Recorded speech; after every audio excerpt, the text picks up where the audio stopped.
selon toi, comment sera la suite de ces régimes-là, à partir du moment où, je l'ai dit tout à l'heure, je l'ai expliqué, quand la souffrance devient la norme d'une population qui, en tout cas d'une manière ou d'une autre, l'a acceptée, est-ce que ça ne rend pas les choses compliquées?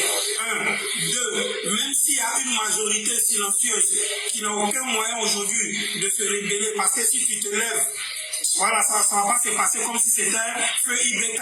C'est des criminels qui sont au pouvoir aujourd'hui, donc ils ne vont pas hésiter à vous faire ça propre, comme on le dit. Ensuite, quant aussi au niveau de la CEDEAO, on a des dirigeants comme Foy Assingbe qui sont des serpents, qui jouent le double jeu, qui sont avec la CEDEAO, mais en même temps qui sont avec l'AES, selon ces agissements. Est-ce que ça ne rend pas encore la tâche compliquée pour pouvoir avoir une sorte de consensus ou bien d'homogénéité autour d'une décision, en tout cas, pour pouvoir bouter ces hommes-là hors de ces États-là? Parce que tout compte fait, si on le veut ou pas, ces États-là, ces pays-là, nous on paye les conséquences de façon directe. La preuve, 180 000 réfugiés au niveau de la frontière du Burkina. Et hier, j'ai suivi un documentaire avec encore des réfugiés maliens qui sont en route pour la Côte d'Ivoire. Donc, à partir d'un certain moment, est-ce que si on va régler le problème à la racine, ce ne serait pas régler le problème aussi pour nous, Ivoiriens? Parce que le président Alassane Ouattara, le gouvernement de Côte d'Ivoire, l'État de Côte d'Ivoire aujourd'hui, si elle essaie de faire un programme, si par exemple 10 écoles, parce qu'elle a, je prends un exemple bête, elle a peut-être 10 000 élèves qui vont aller à l'école dans 2-3 ans, si on se retrouve à 500 000 élèves, c'est compliqué. C'est comme si on soignait une plaie qui est bandée. Ça ne va pas guérir. Donc, est-ce qu'au regard de tout ça, frère éclaireur, comment toi tu penses que ces choses-là, ces gens-là, ces foutisses-là seront boutés hors du pouvoir? Et en même temps, est-ce que aussi, aujourd'hui, le fait de se poser la question de savoir comment ces gens-là vont quitter le pouvoir, au lieu de se poser la question comment le terrorisme sera éradiqué, quelque part, est-ce que ça, c'est pas un échec total, puisque chaque jour que Dieu fait, ces terreaux-là, ils gagnent en terrain, et quand on regarde aujourd'hui les rapports de force, évidemment que c'est en faveur des terreaux. On a même l'impression qu'ils sont là, ils regardent, ils se disent, bon, à tout moment, si on est prêt, on va arriver. Parce qu'on se souvient très bien de l'assaut qu'il y avait eu, et je crois en 2018, non, si je ne m'abuse, où Chirac a été obligé d'intervenir, la France a intervenu, sinon ils avaient déjà encerclé Bamako. Est-ce qu'aujourd'hui, au lieu de se poser des questions sur comment le terreau sera éradiqué, on se pose des questions sur comment ces gens-là vont quitter au pouvoir, parce que les rapports de force aujourd'hui, clairement que c'est en faveur de ces terreaux-là qui chaque jour gagnent en terrain. Donc la question c'est pour éclaireur, et puis ensuite Almout. Donc vas-y éclaireur. Ok. Moi, je vais être très clair. Je vais simplifier la question pour permettre à beaucoup de personnes de comprendre. Quelle sera la fin de ce groupe de voyous à la tête de ces pays? Est-ce qu'en les enlevant, les problèmes de ces pays seront réglés? En sachant que le terrorisme est là aussi comme un deuxième problème. Donc, on ne se trouve pas à résoudre une solution, mais il nous faut résoudre plusieurs équations. C'est-à-dire que aujourd'hui, j'ai déjà expliqué dans mon premier passage comment ces groupes de terroristes et ces bandits à la tête de ces États-là font aujourd'hui de l'interconnexion pour dépendre les uns des autres. On crée des situations où ce sont les soi-disant gouvernants de l'État qui sont ceux-là même qui sont les supermarchés des djihadistes. En même temps, on a développé un nouveau système où il y a aujourd'hui des échanges économiques entre eux. À travers les prises d'otages, ceux qui sont les dirigeants de ces pays-là gagnent pour eux dedans. Et donc, ça veut dire aujourd'hui que si on veut simplifier la question, tous les régimes du Sahel que vous voyez à Bamako, au Mali, au Burkina Faso ou au Niger, en réalité, aujourd'hui, il faut les classer comme des composantes des groupes terroristes dans le Grand Sahel.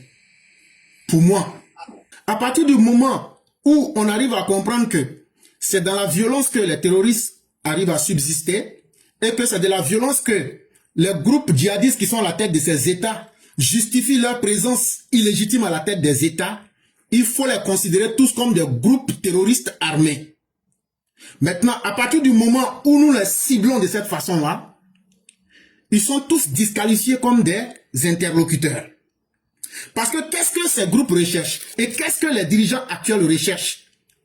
C'est d'instaurer la sous-culture du grand banditisme dans le Sahel. C'est de saboter les modèles démocratiques. Est-ce que vous n'entendez pas? Ce groupe de voyous a dit on ne va plus faire d'élections ici. Si un homme politique parle en maths envoyé au front, on veut décourager les gens à ne plus croire en les différents systèmes politiques. Et donc on veut créer une culture qui enseigne qu'il faut plutôt croire à la violence et au droit du plus fort. Quand moi je vois les gens sortir au Burkina Faso pour dire Trump a mal fait, mais le droit du plus fort c'est quoi? C'est quand un Bina Diarra peut changer les lois du Mali. C'est quand un Bina Diarra prend une décision qui affecte des millions de Maliens. Ça aussi c'est pas le droit de l'homme du plus fort. C'est quand un putschiste comme Ibrahim Kaka dit aux gens, vous ne devrez plus réfléchir, sinon je vous envoie au front. Ça veut dire, on t'empêche même ce qui est à l'intérieur de toi de l'exprimer. Quand quelqu'un vient dire, il n'y aura plus d'élection, ça c'est pas le droit de l'homme, ça c'est pas le droit du plus fort. Et moi j'en ris. J'ai dit que chacun veut regarder les choses dans son sens. Mais la réalité est que quand on veut regarder les choses comme telles, le droit du plus fort, c'est d'aller violer la constitution de son pays et d'être incapable de remplacer le vide sécuritaire qu'on a créé. Mais derrière tout ça, il faut expliquer simplement aux gens pourquoi il y a le terrorisme, pourquoi il y a le coup d'État. C'est parce que les gens veulent l'argent. Et l'argent se trouve où? L'argent se trouve dans les ressources naturelles de ces pays-là. Et donc, qu'est-ce qu'il faut faire aujourd'hui? Avec des groupes armés terroristes et le désordre qui est encouragé par les gouvernements de ces pays-là, il faut aujourd'hui capturer les routes économiques ou bien les ressources économiques. Et donc, une fois que cela est fait, le peuple n'a pas son compte là-dedans. Et donc, il faut créer un système parallèle économique et maintenant, petit à petit, imposer cela aussi dans le règle mondial, dans les relations internationales. Mais avant de trouver la solution, pourquoi en est-on arrivé à une telle situation? Pourquoi aujourd'hui la situation est comme ça? Parce que ces groupes terroristes, ces coups d'État là, il y a quelque chose qui a justifié pour que ces réalités existent. Qu'est-ce qui est la cause? Moi, j'ai 4 causes que je peux donner. La première cause que je peux donner, c'est d'abord l'échec des hommes politiques. Aussi simple que cela soit. C'est quoi un homme politique? C'est fils du noble, c'est le Tchamba, c'est l'aîné Frenchman, c'est quelqu'un comme moi, qui est parti à l'école avec les frères du gouvernement. Qui, au lieu d'être reconnaissant à son gouvernement, pour apporter le peu qu'on a appris, pour aider nos parents et nos gouvernements, quand on devient militaire, quand on devient homme politique, ça veut dire qu'on a une capacité d'influencer la vie de ce peuple-là. On retourne cela contre le peuple lui-même. Et dans le cas du Mali, du Burkina, du Niger, c'est d'abord une faillite des hommes politiques. Et pourquoi? Prenez par exemple l'exemple d'un pays comme le Mali. Depuis 1960, en commençant par le président Modibo Keïta, il y a eu combien de présidents civils au Mali? Après Modibo Keïta, vous allez voir que ça sera une suite de 1984 jusqu'à pour aller en 92, ça sera des pouvoirs militaires. Et ainsi de suite, on va connaître une transition à partir des années 92, et après encore on retombe dans les régimes militaires. Et après on revient avec l'étape encore de Ibrahim Boubacar qui est civil, et après encore on tombe dans les régimes militaires. Ça veut dire quoi? Ça veut dire que les hommes politiques n'ont pas été capables d'investir en l'homme, en l'humain, et n'ont pas été capables d'investir dans le territoire. Je m'explique rapidement. Par exemple, prenez la crise des Touaregs dans le nord du Mali. C'est vrai qu'il y a des raisons cachées. Eux là, les Touaregs là, ils n'aiment pas les Noirs et ils n'aiment pas que les Noirs les commandent. Mais ça, c'est une raison secondaire. Nous sommes, tant qu'ils sont dans l'État malien, quelle était la responsabilité de l'État malien vis-à-vis d'un territoire qui est grand de 1 240 192 km²? L'État a montré son incapacité légendaire. L'État du Mali a permis que tout le nord du Mali soit aujourd'hui un territoire qui n'est sous le contrôle de personne. C'est ça que j'appelle l'échec politique. Ils n'ont pas pu investir, ils n'ont pas pu sécuriser et ils n'ont pas investi en l'homme. Quand je parle d'investir en l'homme, c'est quoi? C'est être capable de scolariser des personnes. C'est être capable d'éduquer et d'apporter un mieux-être à ces personnes. C'est l'ensemble de toutes ces frustrations qui va nous conduire à la deuxième étape, qui est l'échec des militaires. Les militaires donc voient cette défaillance des hommes politiques qui étaient censés être des gens intelligents qui pouvaient trouver des solutions, mais qui, à cause de la corruption, n'ont pas investi pour construire des écoles, n'ont pas investi pour améliorer la vie de leur population et surtout n'ont pas pu sécuriser leur territoire. Les militaires se disent, il faut que nous entrions en jeu. Donc quand les militaires rentrent en jeu, la population se dit quoi? De toute façon là, que ce soit avec les militaires ou que ce soit avec les civils, ça se passe très mal et toujours très mal pour nous. Donc là, ça devient de la loterie. Il faut essayer jusqu'à ce qu'un jour ça puisse marcher avec quelqu'un. Les populations de l'AES là, si vous voyez qu'ils aiment les coups d'État là, je suis en train de vous donner certaines explications. C'est parce que les hommes politiques ayant échoué, ils se disent mais quelle serait donc la différence entre un homme politique et un homme militaire si ce n'est que le treillis. Donc là, nous on s'en fout. Ils n'ont qu'à essayer jusqu'à un jour là, si quelqu'un réussit et puis maintenant la personne arrive à faire notre bonheur là, c'est ce que nous on va prendre. Et donc ils ont créé les conditions du désespoir. Et donc quand les populations maintenant applaudissent les faiseurs de coups d'État, on se dit mais tout au moins ils pourront sécuriser le pays. Ce qui n'est pas mauvais en soi puisque les civils n'arrivent même pas à le faire. Mais là, c'est là que naît la grande déception. C'est comme un médecin qui a été formé pour soigner des malades. Mais chaque fois qu'on envoie un malade à l'hôpital, les gens ressortent pour dire « Ah, désolé, mais ça s'est mal passé. » 1, 2, 3, 4, 5, 6, 7. Ou quoi? Chaque fois que quelqu'un vient dans cet hôpital-là, après, c'est « Désolé, ça s'est mal passé. » C'est ce qui est arrivé aujourd'hui avec les militaires. Je prends des images simples pour bien expliquer. Que les militaires de l'AES viennent nous faire un résultat pour nous dire « Voilà les problèmes que nous avons. » Il ne peut pas vous faire un bilan parce que c'est une succession d'échecs. Et c'est ça qui devient encore plus grave. Parce que pour parler d'un État, il faut qu'il y ait une gestion politique. Il faut qu'il y ait une gestion militaire. Or aujourd'hui, dans ces pays-là, c'est la mauvaise gestion politique qui a conduit aussi à la faillite militaire. Quand les militaires prennent le contrôle, ils n'arrivent même pas à jouer leur rôle de militaire. Est-ce qu'aujourd'hui, le Burkina, le Mali, 70% du Burkina est occupé par les terreaux. 90% du Mali est occupé par les terreaux. Près de 60% du Niger est occupé par les terreaux. Est-ce que de vous à moi, on peut parler encore d'État? Sans oublier que les dirigeants qui sont là sont devenus des insulteurs publics. Sont devenus des défaillants. Donc, un territoire, un espace, un bout de terre, où ceux qui doivent diriger sont devenus des insulteurs. Ceux qui doivent protéger sont devenus aujourd'hui des rats qui se cachent pour envoyer des civils au front. Il n'y a plus d'État, il n'y a plus de territoire, il n'existe que des noms. Quand on dit aujourd'hui Mali, là, c'est simplement M-A-L-I. Quand on dit Niger, là, c'est N-I-G-E-R. Quand on dit Burkina Faso, là, c'est seulement des mots. Mais la réalité, là, rien n'existe. Parce que pour qu'un pays existe, il faut qu'il y ait un dirigeant, il faut qu'il y ait une pensée politique et idéologique, et il faut qu'il y ait des militaires qui soient suffisamment garçons pour dire les 1 240 192 km² du Mali, là, nous on protège ça. Or, tous ces éléments-là n'existent pas chez eux. Donc, ça veut dire que nous sommes en face d'États faillis. Quand donc on est en face des États faillis, où les militaires ont échoué, où les politiques ont échoué, dans le cas, par exemple, du Mali, on fait une nouvelle expérience. On apporte des intellectuels.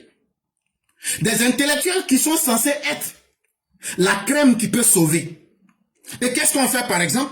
À partir de 2012, on fait venir des gens comme par exemple le professeur Modibo Diarra de la NASA. On fait venir M. Traoré Djonkunda comme le président de la transition. Mais regardez comment ces intellectuels ont été humiliés. Ça veut dire, les hommes politiques ont failli à cause de la corruption. Les militaires ont échoué à cause de leur incapacité stratégique à maintenir le territoire. On essaie un nouveau modèle où on prend des intellectuels, quelqu'un, celui-là, Modibo Diarra, là, lui il est sur planète Terre ici, là, mais il fait plan de Mars. Quelqu'un qui peut régler les problèmes à 10 000 années de lumière, lui peut être incapable de régler les problèmes du Mali. Mais c'est avec le Mali qu'on a vu que quelqu'un peut régler les problèmes de Mars, mais la personne va échouer à régler les problèmes de Mali. Ça doit nous faire peur. Ça veut dire que le problème du Mali n'est plus une question de solution. Parce qu'aujourd'hui, tout le monde veut utiliser le Mali comme une fin en soi pour gagner ce qu'il veut. Quand on a vu comment le professeur Diongouna Traoré a été chicoté, ça donne envie à qui d'aller à l'école? C'est ce qui fait qu'aujourd'hui, ces pays-là donc sont les premiers à produire les analphabètes. Le Mali, le Burkina, le Niger, tapez. Ce que j'ai dit là, ça peut ne pas vous plaire, mais c'est la réalité la plus cruelle. Et donc, c'est quel modèle? Ils sont sur quel modèle? Quand on parle d'un État, ce qui fait la valeur des hommes politiques, c'est les intellectuels qui animent le débat. Mais vous avez un milieu vos intellectuels. C'est les hommes politiques qui devraient être capables d'apporter des solutions. Mais aujourd'hui, eux sont plus corrompus. Et c'est pourquoi vous entendez dans les pays comme le Mali que le gouvernement est pauvre, mais c'est les civils qui sont riches. Mais c'est très simple, parce que ceux qui sont au pouvoir engraissent leurs parents qui sont des civils. Ils prennent les milliards de l'État qu'ils remettent à leurs parents. Et donc l'État lui-même, il devient faible. Et quand tu affaiblis un État, tu ne pourras pas investir pour la population. Et quand tu ne peux pas investir pour la population, les militaires vont profiter toujours. C'est ce qui fait qu'il y a toujours des répétitions de coups d'État dans ces pays. Et donc, quand on en arrive à cela, la quatrième explication, on a eu l'échec de la société civile dans ces pays-là.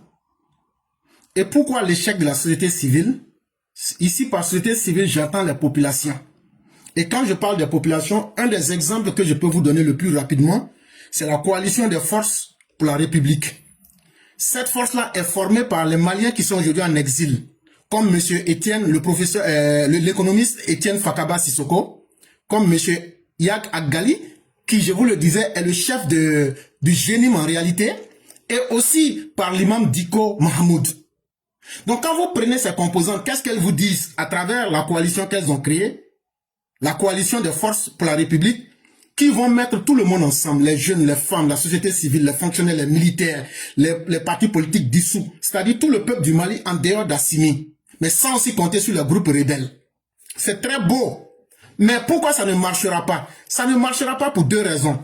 Parce que d'abord, qu'est-ce qu'ils disent? S'ils arrivent à faire quitter Assimi, eux vont maintenant négocier avec le GSIM, c'est-à-dire Al-Qaïda, le groupe de soutien à l'islam aux musulmans là. Ils vont négocier avec eux.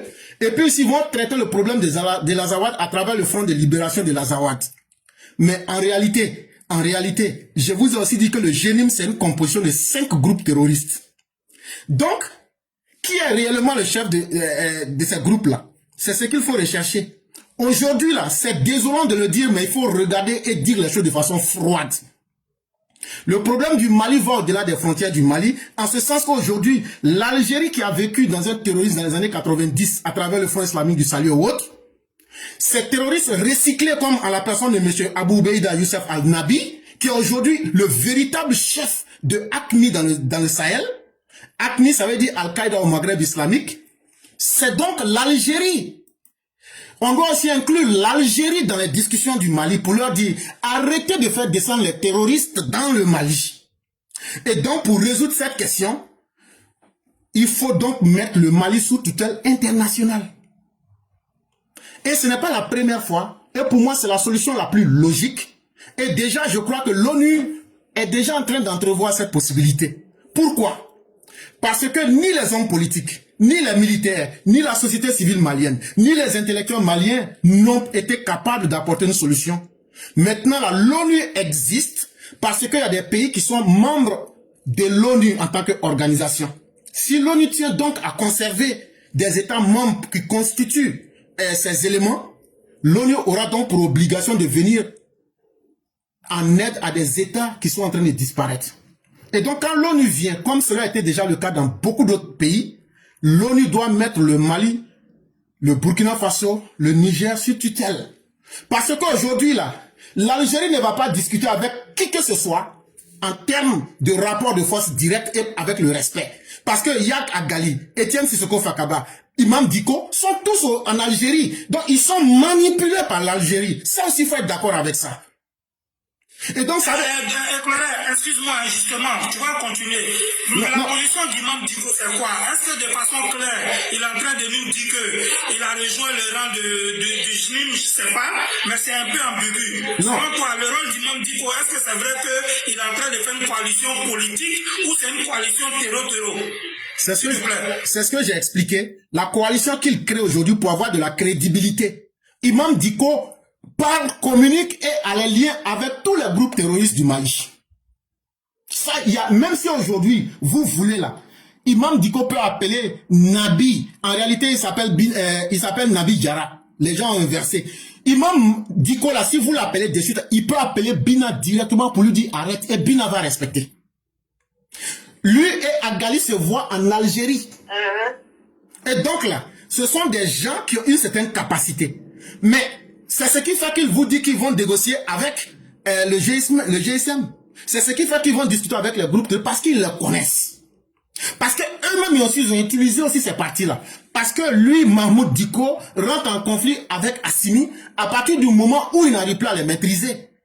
Donc ça fait que lui-même n'est pas crédible dans un certain sens. Maintenant, quand vous suivez les discours politiques de Etienne Fakaba, qui est un intellectuel neutre, mais vous voyez que pour avoir de la légitimité, ils sont aujourd'hui obligés de se baser sur des gens comme les Mahmoud Diko qui collaborent aussi avec des mouvements terroristes. Donc c'est ce qui fait que la coalition pour les forces de la République qu'ils ont créé comme un groupement de politiciens et de société civile n'est plus crédible. Et c'est pourquoi moi je dis, donc puisqu'on n'a plus d'intellectuels, puisque les Maliens, je vous ai parlé du problème de Modibo Diarra, je vous ai parlé de Traoré Dionkunda, je vous ai aussi dit que quand vous entendez les Maliens dire le peuple est riche mais c'est les dirigeants politiques qui sont faibles, c'est une manière aussi de vous dire les dirigeants politiques volent l'argent de l'État pour remettre à leurs parents. Donc ça veut dire que nous avons une crise de la gouvernance au Mali. Les militaires qui étaient censés être ceux qui pouvaient protéger un État pour maintenir les 1 240 192 km, ils ne sont pas capables. Et donc, eux profitent de la situation pour augmenter la violence. Donc, ça veut dire que tout ce qui peut permettre de créer un État n'existe plus. Et donc, pour résoudre la question de façon profonde et durable, il faut disqualifier donc tous les acteurs maliens, remettre le Mali, le Burkina et le Niger au centre de la réalité politique, sous tutelle internationale, négocier, l'ONU peut négocier sincèrement avec l'Algérie, peut négocier avec la Mauritanie, peut négocier avec la Côte d'Ivoire, peut négocier avec la Libye. Et comme ça, ça va permettre, pourquoi la Libye? Parce que le Niger se trouve à l'est du Mali. Et il y a une frontière entre le Niger et la Libye. Et donc, une fois qu'on arrive à trouver ces trois interlocuteurs qui sont très importants, la Mauritanie qui est à l'ouest du Mali, l'Algérie qui est au nord du Mali et la Libye qui est au nord du Niger, on peut négocier avec eux sur un cadre international pour essayer de freiner la saignée et aider ces pays-là de façon durable. Sinon, ce ne sont pas, selon moi, les Maliens qui pourraient résoudre cette question. C'est ce que je voulais ajouter. Merci beaucoup. Bonsoir à tous. Bonsoir, grand frère Khalil. Bonsoir, grand frère éclaireur. Fils du Nord. 2 jours là. Ok. Bon. Sur cette question-là, d'abord, le grand frère a dit quelque chose. Je suis d'accord, et le grand frère éclairé, je suis d'accord, il est sur tous les plans, mais à quelque part, il y a un couac qui est là. Il va commencer par là. Quel est ce couac? Il dit on doit mettre le Mali sous tutelle internationale. Mais ça, c'est pas facile. Parce que, si vous vous rappelez, récemment à l'ONU, le Mali a demandé à l'ONU qu'ils ne peuvent pas... On peut rapprocher un peu de ton micro même si on t'entend difficilement. Ok. Je disais, si vous vous rappelez, le Mali a demandé récemment, les 3 pays même, dont le Mali était leur porte-parole, ils ont demandé récemment un truc, comme on appelle à l'ONU, de mettre, de les venir en aide par rapport à, parce qu'ils ne peuvent pas faire ce combat-là seuls. Quelle a été la réponse de l'ONU? Mais le Mali n'est pas prêt à ça. La réponse de l'ONU a été quoi? Pas d'aide. Tant qu'il n'y a pas de collaboration sous-régionale. Tant que vous ne vous entendez pas avec vos sous-régions, différentes sous-régions. Jusque-là, la Mali s'entend avec qui? Le Burkina s'entend avec qui? Le Niger s'entend avec qui? Personne dans la sous-région, à part eux-mêmes les 3 les s'entendent, c'est tout. Et quoi, le Togo qui est un peu en bas là-bas, c'est tout. C'est fini. Tout le reste là, ils les traitent de tout. Ils ne veulent pas accepter les dits de l'ONU. L'ONU va pas accepter les dits. C'est comme ça. Voilà pourquoi il dit que ça serait un peu plus difficile. Ok, merci en tout cas. Donc on voit qu'il y a beaucoup de divergences, il y a beaucoup de points de vue sur comment ces régimes-là vont tomber et puis quelle attitude on doit adopter. Ça veut dire que nous-mêmes, en tant que citoyens lambda, nous on n'est pas forcément d'accord sur la méthode employée. On imagine que pour un gouvernement, c'est pas évident. Mais bon, toutes les solutions sont bonnes à prendre. Alors, doyen Abou Diabaté, bonsoir à toi mon doyen, comment tu vas? Ouais, bonsoir, fils du Nord. Comment tout le monde va bien, non, j'espère. Tous ceux qui sont présents. Dieu merci. Je sais que tu as écouté un peu la préoccupation des uns et des autres aujourd'hui. Hein? Oui, j'ai écouté. Moi-même, je ne voulais pas monter, je voulais juste rester en bas pour tapoter. Donc, je me suis retrouvé en haut. Mon micro et puis je te mets ton temps de parole. Donc, mais ce que je voudrais, notamment quant au changement de régime, parce que je ne vais pas faire assez de temps de parole, mais j'avais même voulu faire ça sous forme d'émotion tout à l'heure à éclairer, mais de toutes les façons, c'est un point de vue aussi, peut-être qu'il pourra rebondir là-dessus. Est-ce que pour les analyses que vous faites, et puis bon, parfois il arrive qu'on écoute aussi des spécialistes étrangers, notamment sur le Sahel. Est-ce que notamment aujourd'hui là, est-ce que dans les analyses là, on ne peut pas penser que ce qui s'est passé en Syrie ou encore à Kaboul, notamment avec le changement de régime en Syrie, ce qui s'est passé en Syrie, est-ce que cette probabilité n'est pas possible au Mali? Parce que moi, quand j'analyse un peu, je me dis que bon, c'est la seule alternative qui peut être possible et qui soit véritablement une réalité. Je pense que c'est la probabilité de ce qui s'est passé en Syrie. Parce qu'il faut comprendre que les organisations terroristes aussi, bon, les gens, ils s'observent et puis, comme dans tous les pays, on s'observe et puis on essaie de prendre des exemples à travers choses. Et aujourd'hui, le président de Syrie aujourd'hui, sur le plan international, aujourd'hui, il est en train de se faire une lumière un peu partout et de faire revenir son pays dans l'ordre mondial. Et moi, quand j'analyse un peu, tout à l'heure, j'avais écouté aussi l'organisation malienne qui se trouve à l'extérieur aussi. J'avais écouté un de leurs représentants, je ne sais pas si c'était leur porte-parole, je ne connais pas leurs différents grades très bien. Mais je me dis qu'aujourd'hui, là, parce qu'on sent un rapprochement entre eux et puis ces organisations, ces groupes terroristes-là, est-ce que vous ne pensez pas que les gens ils sont en train de se préparer dans cette probabilité-là? Et moi, c'est véritablement, non seulement c'est une analyse, mais je la pose aussi la question comme une motion, et puis je voudrais avoir un peu le point de vue des uns et des autres dessus. Si cette probabilité, les gens tiennent compte que ça peut être possible au Mali. Par rapport à la motion du père qui a parlé, pourquoi il se pose la question, est-ce qu'on ne pourrait pas assister à un modèle de Hayat Tahrir al-Sham, c'est-à-dire le groupe terroriste qui dirige actuellement la Syrie. Le nom de ce groupe terroriste, c'est Hayat Tahrir al-Sham. Si vous voulez, c'est l'organisation de libération du Levant. Mais là, pourquoi cela n'est pas possible? Parce qu'aujourd'hui, eux, ils ont réussi, avant de prendre le pouvoir, ils ont réussi à incruster le maximum de groupes dissidents dans leur corps. Et maintenant, là, il n'y a que quelques résidus qui vont intégrer. Or, quand tu prends le cas du Mali, ce sont des forces dispersées. Et les intérêts sont tellement dispersés que si on remet la gestion du pouvoir à un des groupes terroristes, il sera confronté au même problème qu'est confronté Assimi, c'est-à-dire les dirigeants de l'État qui sont en train d'être combattus par plusieurs groupes. Et c'est ce qui fait que donc la probabilité de ce cas, même s'il est possible, il n'est pas ce qui est souhaitable. Et par rapport au frère qui avait dit que la mise sous tutelle de ces pays n'est pas possible et qu'il fallait fermer nos frontières, je lui dis que ici, à la frontière Amérique-Mexique, on a mis les murs, mais les gens ont pu escalader les murs. Pour moi, c'est une solution qui est très simpliste. Et dans son propos aussi, il a dit que c'était quelque chose qui était difficile. Justement, ce n'est pas parce que quelque chose est difficile qu'elle est infaisable. C'est là qu'on découvre donc l'intelligence et le génie de ceux qui savent diriger. Et c'est ça justement qui fait que on dit que ce n'est pas n'importe qui doit diriger un pays. Parce que quand tu veux diriger un pays, tu viens pour répondre aux questions les plus difficiles. Et la meilleure manière pour répondre à cette question difficile, donc, l'exemple que vous avez pris, la réponse se trouve là-dedans. Quand le représentant du Mali vient ici à la 42e aux Nations Unies pour dire qu'eux, ils ont besoin d'aide, on dit il n'y a pas de problème, nous voulons bien vous aider. Mais est-ce que vous êtes prêt à travailler dans le cadre du droit international?